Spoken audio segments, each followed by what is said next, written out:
প্রতীকের সঙ্গে বিয়ে নিয়ে কি বলল সোনা সাহা? আবারও প্রেমের খবরে সরগরম টলিপাড়া। আলোচনার কেন্দ্রবিন্দুতে এবার সোনা সাহা ও প্রতীক সেন।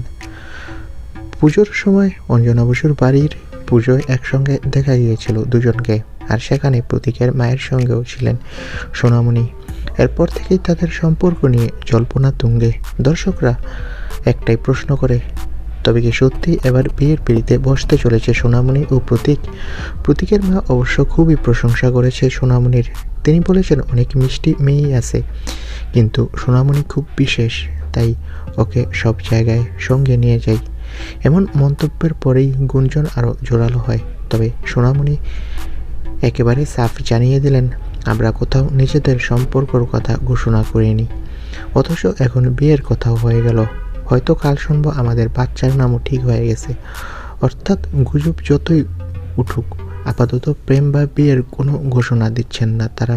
তবে একটা কথা ঠিক, মোহরের সেই জুটি এখনও দর্শকদের মনে রাজত্ব করছে আগের মতোই।